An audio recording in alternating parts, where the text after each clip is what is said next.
everybody. Hi. Welcome. Come in. Make yourself comfortable. Thank you so much for joining me. I'm really happy that you're here. Just letting the numbers tick up. This is being recorded, just so that you're aware. And I'll send out the recording later to everybody who signed up. So yeah, just letting the numbers go up a bit. There we go. That's fantastic. Thank you so much for joining me. Sorry, a bit croaky. Right. Okay, let's get started. I am so excited you're here. I've got over 400 people signed up for this event, which is a really wonderful community of people who want to reduce their dementia risk. So I'm thrilled we get to do this together. Thank you for joining me and for letting me talk about a subject which is so close to my heart. That's a real privilege. This might be your lunch break if you're in the UK or Europe, breakfast time in the US or Canada, dinner in India, very late at night in Australia and New Zealand, or you might be watching on catch up. So however you're doing it, welcome. Thank you so much for being here. If you are new to me, let me introduce myself. I'm Susan Saunders. I'm a health coach, and I specialise in helping postmenopausal women to age well, reduce dementia risk and beat confusion about what's best for their health. I'm author of the Age Well Plan and co-author of the book and the blog, The Age Well Project. Most importantly, it's my mission to help you put your brain first, to focus on it and give it the love it deserves. Culturally, I think, as women, and we are mainly women on this webinar, so much emphasis is put on what we look like, particularly when we're younger, that I believe we don't give our brains the attention they deserve. And I want to change that. I want us to put our brains first and nurture them.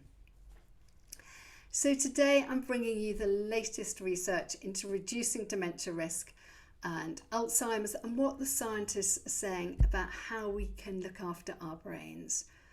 I'll share some tips and answer your questions, and I hope we'll be done in about 40 minutes. Do put questions in the Q&A so I can see them. The chat tends to go by quite quickly, but I will just make sure that it's open. So there's the chat and the Q&A. Do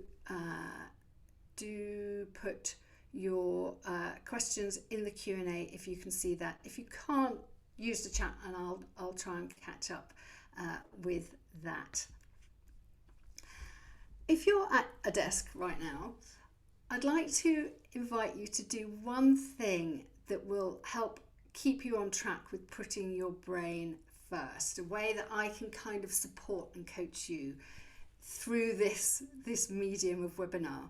So if you're at your desk, open up your email account and just bring up a new email. You're going to send it to me, and the address is hello@susansaundershealth.com. hello@susansaundershealth.com. Put webinar in the subject line, and at the end of the session, just tell me one thing you're going to take away from this webinar, a practical action that you're going to take, and then just send that email to me. So just open up an email now if you can. I mean, if you're out walking and listening to this, you probably can't, so don't worry. But if you can, just address an email to me at hello@susansaundershealth.com. Let me put that address in the chat. There we go. Oh, hang on, let me make sure I'm sending that to everybody. There we go. There we are. That's the address.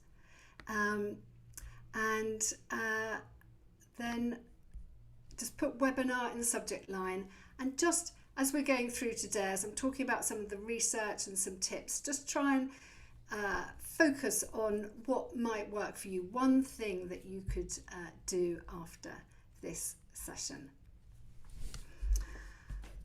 Now, I qualified as a health coach some years ago and have been coaching people to age well for a while.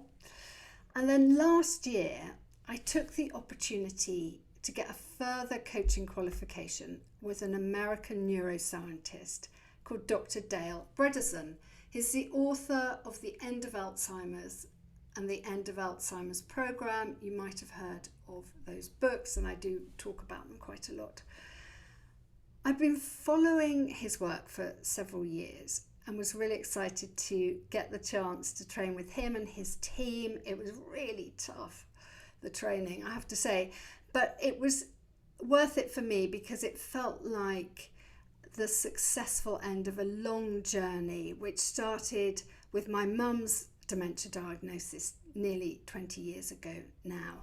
And I know many of you are on your own journeys with loved ones with dementia, and I know how tough that is. So I know why you're here. Anyway, in the last week or so, Dr. Bredesen and his team have had a pilot study published in an academic journal, which backs up their claims that lifestyle changes help reduce dementia and mild cognitive decline. It's a pilot study. It was quite small. It followed 25 people in the early stages of dementia or suffering mild cognitive decline, which is the stage before dementia. And each of them were given individual lifestyle protocols working on nutrition, inflammation, stress, sleep, exercise, all those kind of lifestyle interventions. And almost all had improved cognitive scores in independent testing at markers after 3, 6 and 9 months. And the biggest improvement was between the start of the protocol and 3 months in.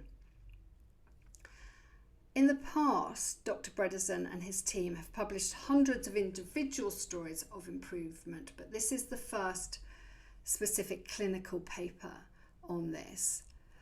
And what's interesting about this, and it says a lot about how research programs work, is that when Dr. Bredesen proposed a trial like this over 10 years ago, the proposal was rejected because there were too many variables. Everyone has been looking for a single drug that will prevent or treat Alzheimer's. And 10 years ago, it was considered that Dr. Bredesen's method had too many elements for a standard medical trial, which tends to look at one thing.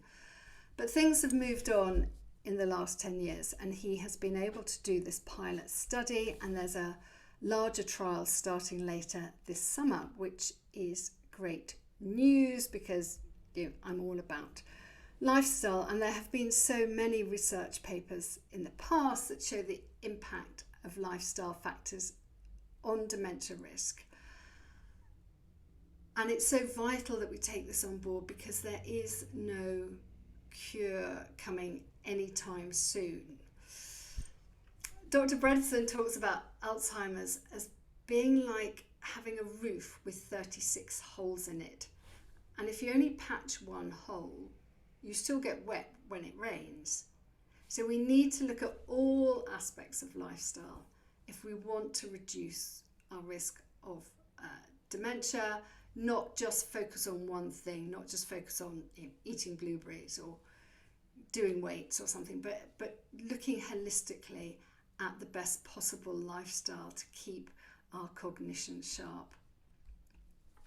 There's a great piece of research published last week that found lifestyle factors may actually be more important than age when it comes to dementia risk.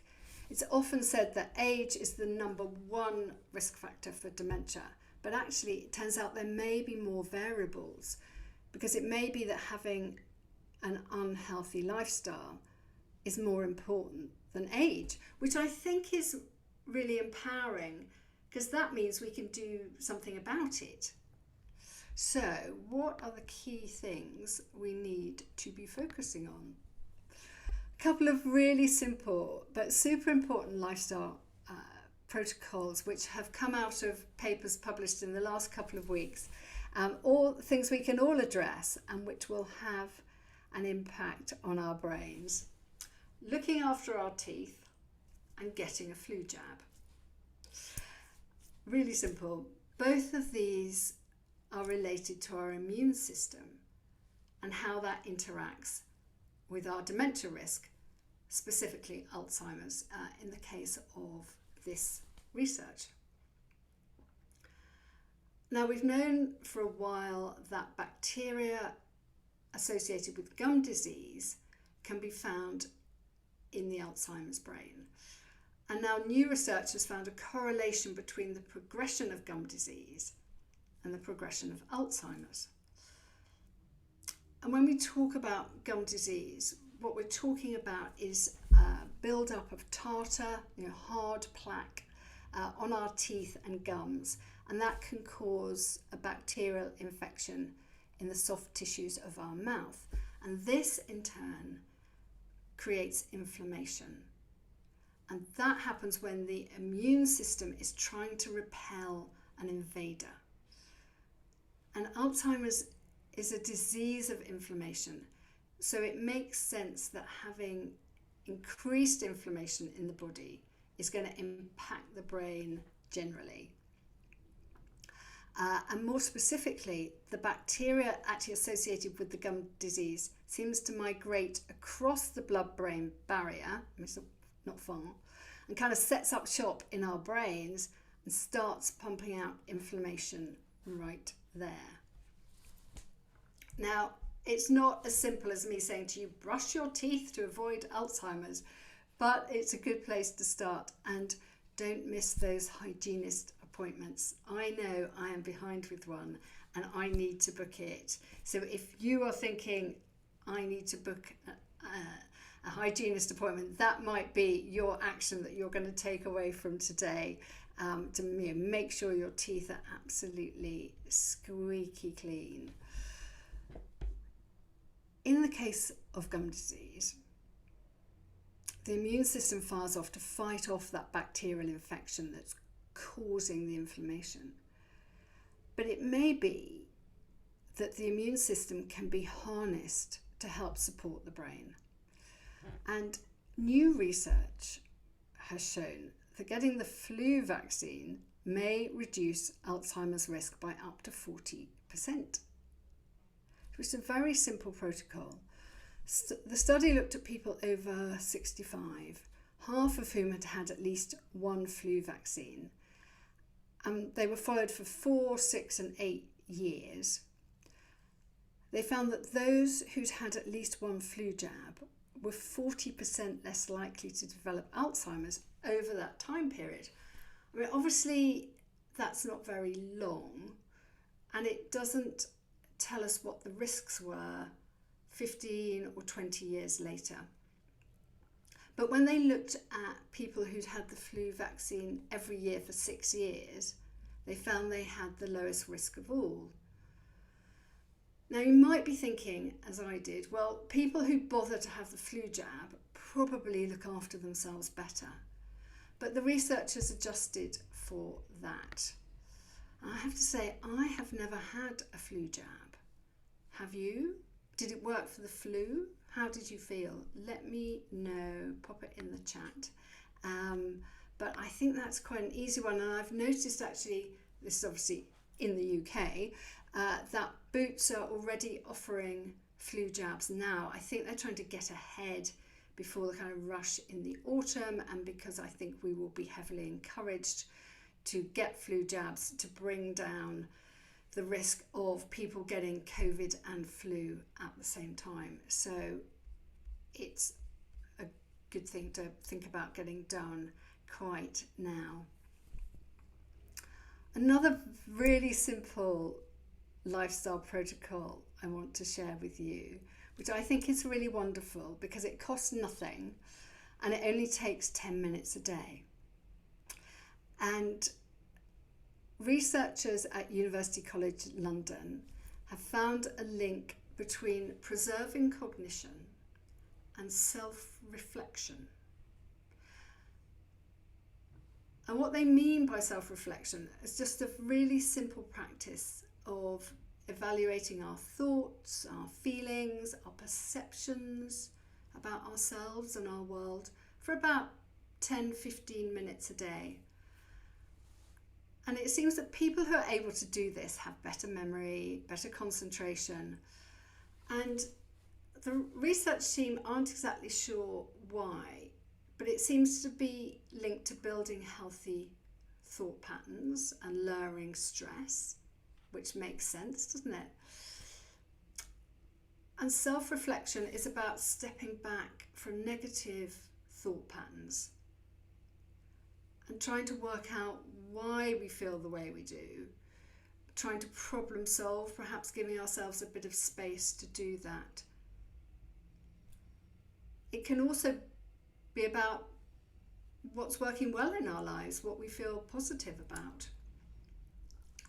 And if we take time for self-reflection, it's a really good time to think about our brains, to think about putting them first and reflect on what we are doing to look after them. As I said at the beginning, we don't pay enough attention to our brains. And this could be a really good time to do it if we can find 10 minutes for self-reflection. Maybe that is what we should be reflecting on, how we are paying attention to our brains or not paying attention to them.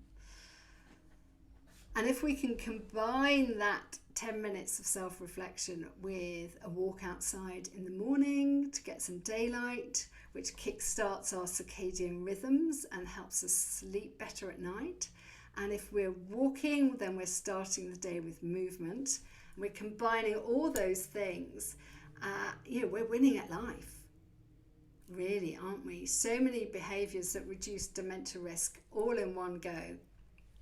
So let me know if you think that's something that you would like to try. Some self-reflection.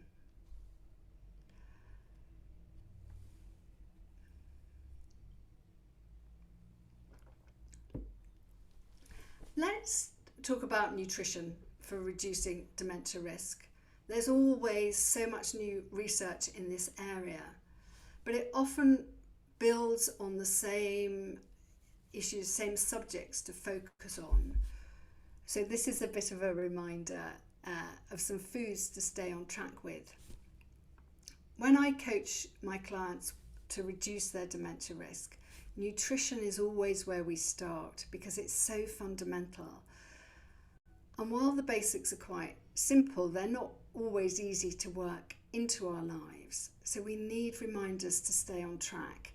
So it's always interesting when more new research comes out that backs up what we already knew and thought we should be doing. You may well have heard me go on about the importance of omega-3 fatty acids, EPA and DHA they're called, but it bears repeating. The best sources are oily fish, smash fish, sardines, mackerel, anchovies, salmon, herring. Good way to remember. Really key for brain health. Our brains love those fatty acids, which are found within the omega-3 within the fish, EPA and DHA.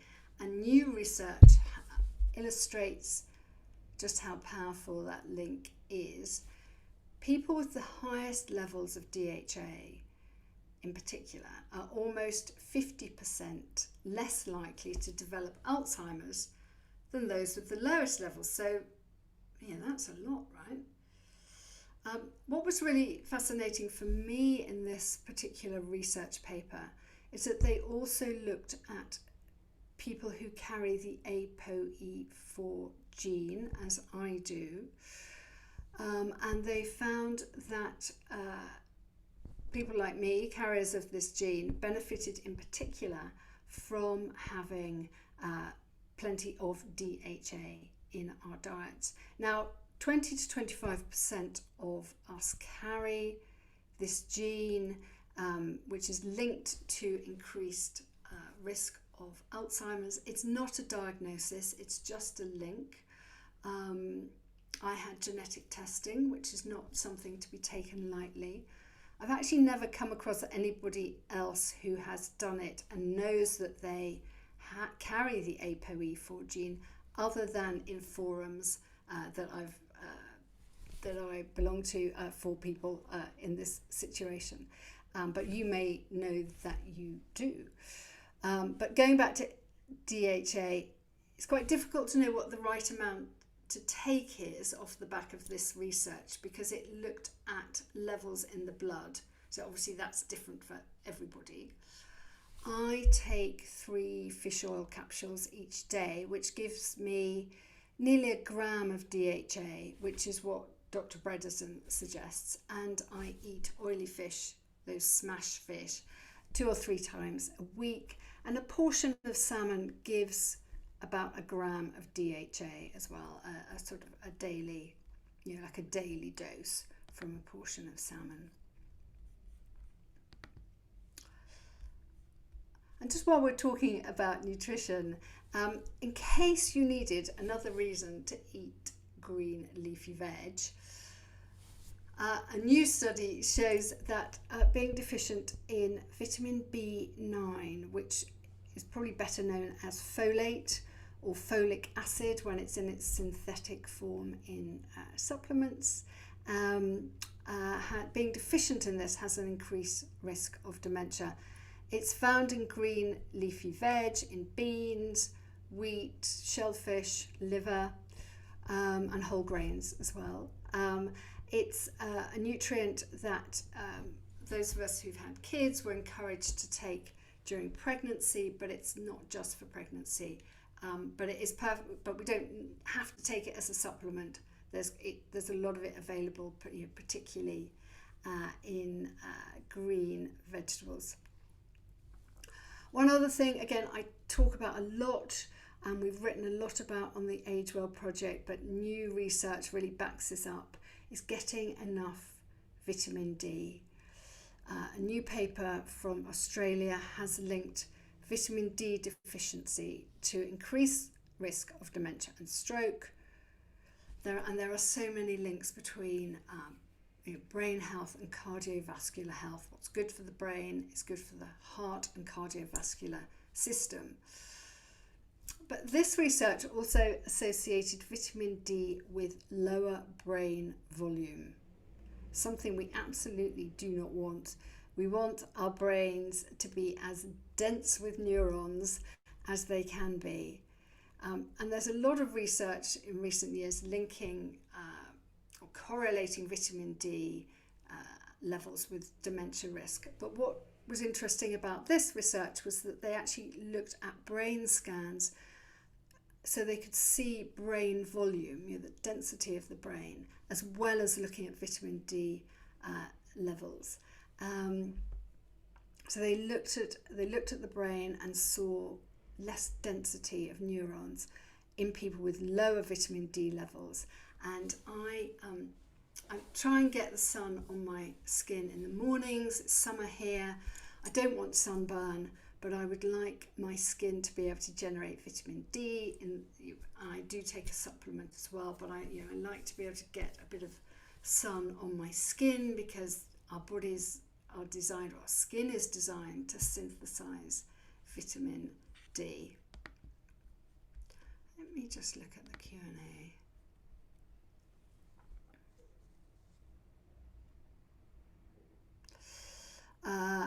Few questions there. Estelle saying, never had the flu jab, used homeopathics instead. Mum had jab and developed dementia. Oh dear.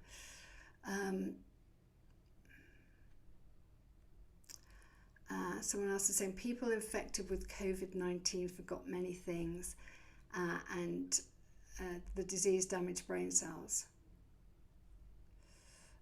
Mum had COVID and forgets more. Yes, COVID and long COVID in particular, clearly very linked to brain fog. and the infection seems to have some impact on the brain. All right, I will come back to the other two in just a moment. Okay, one final thing I wanted to talk to you about, alcohol. And I'm really conflicted about this because I've got to be honest, I do like a glass of wine or fizz. I don't drink spirits. But a large study, again published in the last week or so, has found links between moderate drinking and markers of iron accumulation in the brain and cognitive decline. We know alcohol isn't good for our brains. It's a neurotoxin. It has a serious impact on our brains, otherwise we wouldn't get drunk, essentially. But linking it to the build-up of iron in the brain is new. Accumulation of iron seems to cause cognitive issues, and it may be that the consumption of alcohol contributes to that build-up. So we have a bit of a vicious circle going on. And we're not talking about heavy drinking here. We're talking about over 7 units, which is about 3 glasses of wine or 3 beers a week. And that was enough to be associated with increased levels of iron in the brain.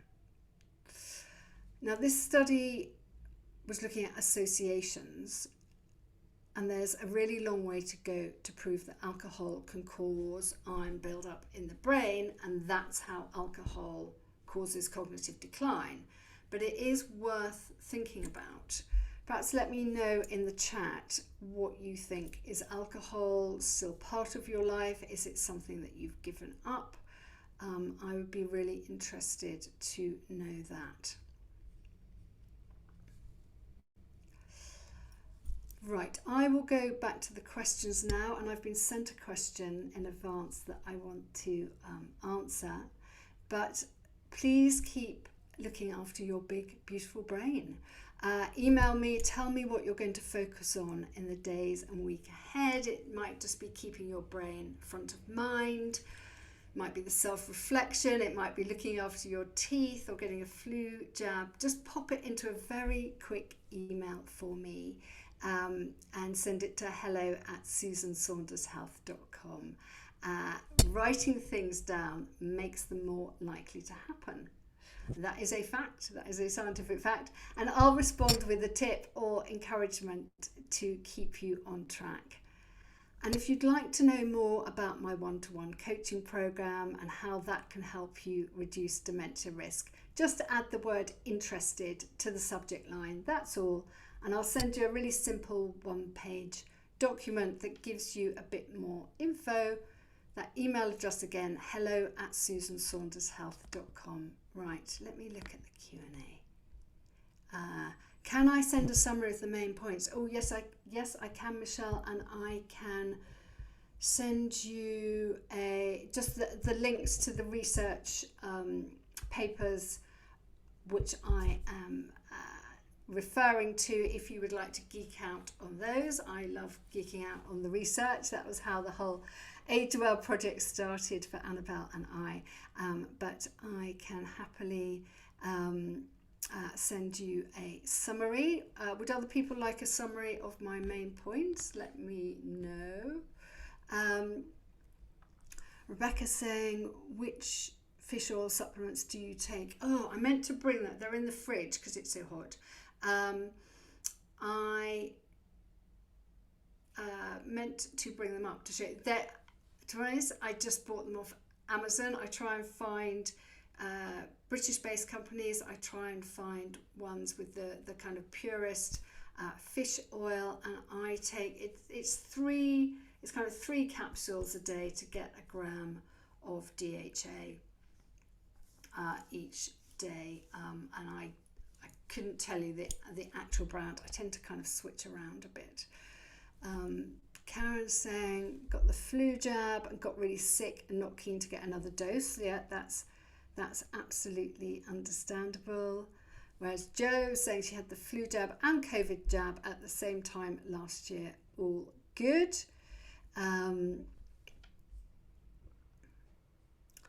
And Christine saying, what about movement? Yeah, movement, absolutely. I didn't intend this, Christine, to be a comprehensive, this is everything you need to do to reduce dementia risk. I just picked out some of the latest research that had piqued my interest and that I wanted to share with you, and things which I thought were very kind of simple lifestyle actions that we could try, and perhaps were some a little bit different and some reinforcing what we probably already know, but interesting research that kind of backs that up. But yes, absolutely move. I mean, the key elements of reducing, the key protocols for reducing dementia risk, which I coach about, which are based on my training with Dr. Bredesen, are nutrition, exercise, sleep, stress, brain stimulation, detoxification, and also supplements as well to some extent. So though that's the kind of really excuse me, really big picture. But keep moving, whatever you do, keep moving. Alan says, am I able to give an indication of what the symptoms are for dementia? I'm not a doctor or a nurse, I'm a health coach, and I can't talk about individual symptoms or individual cases. And I think if you're concerned, that's a conversation to have with your doctor, your practitioner. I wouldn't want to wade into that. I think if you're worried, talk to your doctor in the first instance. There are tests that they will do.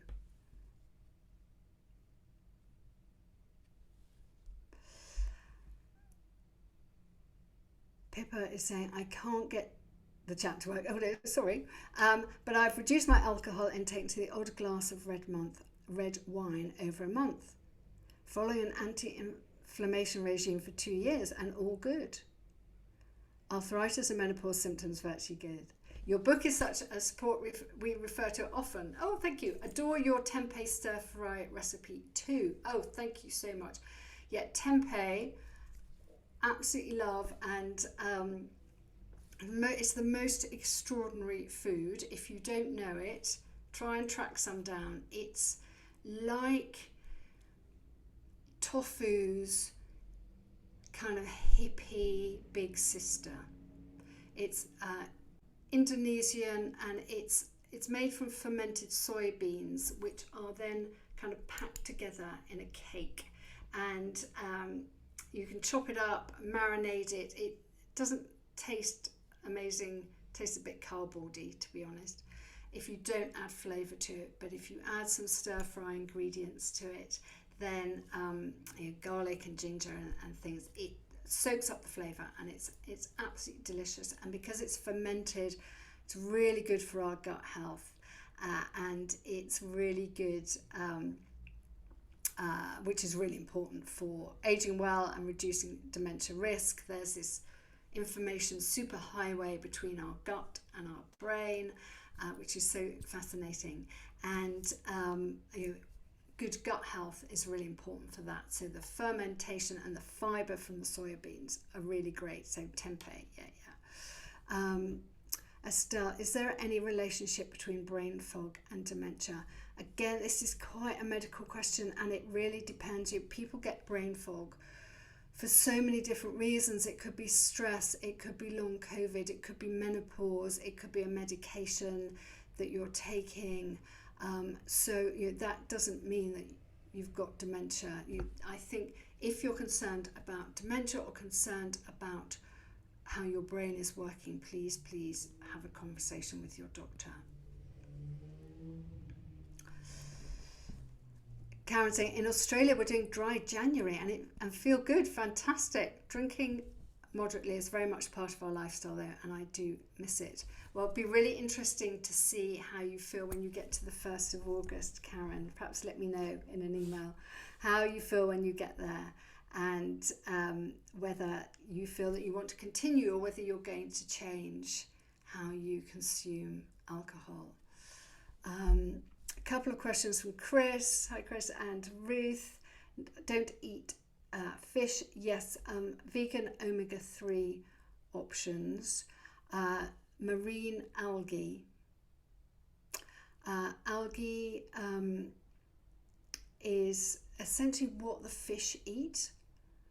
So the marine algae is the absolute bottom of the food chain, and that is where the fish get their omega-3 from initially. So marine algae supplements are a really good idea. I have not taken them, but I know some of my clients take a brand called, I'm going to say it's called Nothing Fishy. No Fishy, Nothing Fishy, which is a marine algae based omega-3 DHA and EPA supplement. Pippa would like a summary and research papers. Yes. Okay, good. Research on benefits of yoga. There's tons of research on the benefits of yoga. It's been really, really well researched.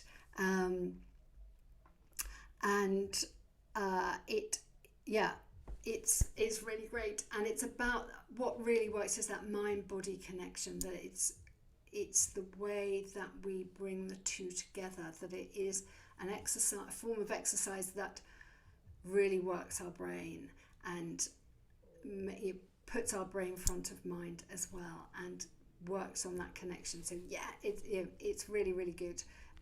Lots of research papers on that. Julie's saying, are you following the research into HRT and potential decrease in dementia risks? Do you have thoughts around this, please? Interesting you should mention this, Julie. I am writing a book on postmenopausal health. So I am researching this at the moment. My thoughts are, at the moment, and they may change because I'm sort of in the fairly early stages of this, is that HRT, first of all, HRT is prescribed in the UK, where I live, for menopause symptoms and also to help with bone health. That's what it's prescribed for. And again, I'm not a doctor. I can't talk about prescriptions. It seems that what happens in our brains during menopause is really, really powerful. Estrogen is this wonderful kind of warm, cuddly blanket that wraps us up and keeps us healthy, not just our brains, not just our reproductive organs, our bones, our hearts, our cardiovascular system, all wrapped in this lovely, snuggly blanket of estrogen and other reproductive hormones. And when they go, it's like Mother Nature saying, okay, honey, you're not fertile anymore. You're on your own. You have to look after yourself. And so that's what we have to do. And so that's why I talk so much about lifestyle.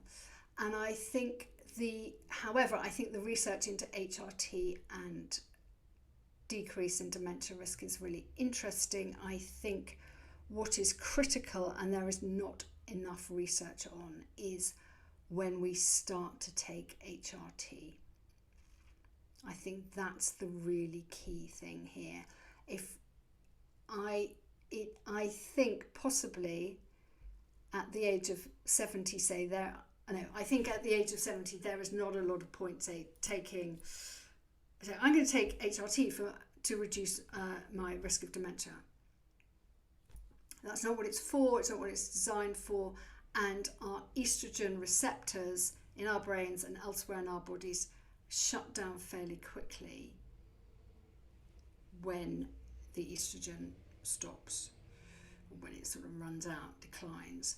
And if I was 45 and I was having bad menopause symptoms, I'd be thinking, I'll talk to my doctor about HRT, and it might well give me a boost in terms of reducing dementia risk long term. I think a lot of it is related to age, and when we start taking HRT, and it's really interesting to follow the research and see what comes next, because this is a really under-researched area. Anyway, I hope that answers your question, Julie. Anyway, I've got thoughts, but I'm formulating them. Some good advice here. Anne saying she had mild side effects on the flu jab. Will definitely have it every year. Jane is saying Norsan does marine algae in liquid form. Oh, that's interesting. Pippa is saying we don't eat fish and take Healthspan Elite Veg Omega-3. We have it on subscription, so we don't have to think about reorder. 340 milligrams DHA, 170 milligrams EPA. Only take one a day, but have heard you mention 1 gram. Think we will up our dose. Yes, well, obviously look into that. That's a good idea, Pippa. Jane is saying, are there estrogen foods? Yes, there are foods which help with our estrogen levels, particularly soy-based foods like tempeh, which I mentioned earlier, which is TEMPEH. That's a soy-based food. It's not heavily processed, it's fermented, and it's great. Thanks, Julie. I look forward to my book too. It's not going terribly quickly at the moment. I had a question that was sent to me from Valerie in Australia, which is a really interesting one when we're thinking about research. And she said, just wondering about the recent reports of possible fraud in the research citing amyloid beta proteins as a cause of dementia. And what, if any, recommendations on prevention that might affect? Seems like much of your information and advice about the benefits of lifestyle, diet, etc. would still hold true, but keen to get your thoughts on any implications. And it's a really good question. What Valerie is referring to is reports in the press last week that a research paper dating back to 2006 may have been manipulated in some way. The paper in question related to the theory that a protein called amyloid beta can build up in the brain, creating plaques, and that causes Alzheimer's. More recently, some scientists have questioned this whole theory and asked, in fact, if amyloid beta plaques actually build up as the result of Alzheimer's, not the cause. But this 2006 paper suggested that the build-up of this amyloid beta in plaque form could cause Alzheimer's, and as a result, it may have helped guide billions of dollars into research, and particularly trying to find a medication to deal with that amyloid beta. But now some researchers have raised red flags on whether some of the images used in that research were manipulated. This is my understanding of it. It doesn't mean that the whole amyloid theory is wrong, but there may have been issues with this important research paper, particularly the images that we used to illustrate it. And I think there's a sort of investigation ongoing into this now. But I think for us, as people who just want to do the best we can to reduce our dementia risk with our lifestyle, it's a reminder that research can go wrong, that it's not always black and white, and also that a drug is a long way off, and looking after ourselves is really the best we can do. We can control what we do ourselves. We can't control what's happening in the world of science. But I will keep an eye on what happens with this particular story, of course, because it is interesting, and it is something that we should be aware of, that it happens. So, if you opened up an email at the beginning and you've got it sat there on your desktop in your browser, just let me know what it is you're going to take from today that you might do. You might be booking an appointment with the hygienist. You might be buying some of those marine algae supplements. You might be getting outside to get some vitamin D, taking some time for self-reflection. Just let me know what it is you're doing with the word webinar in the subject line, and I'll send you a bit of a tip or some encouragement or something like that. I will send around the recording and some notes with the academic papers that I've cited today. And if you feel now is the moment to take action and create a lifestyle that protects your brain, just send me an email or add to the email you're already sending me the word interested in the subject line, hello@susansaundershealth.com, and I'll send you a one-pager that lays out how I might be able to help you. So thank you so much for coming, for joining me. And I might do this again in a couple of months. Let me know if that will be helpful. Thank you so much. Enjoy the rest of your day. If you're catching up, enjoy whatever it is you're doing, and I hope to see you really soon. Take care. Bye-bye. Bye-bye.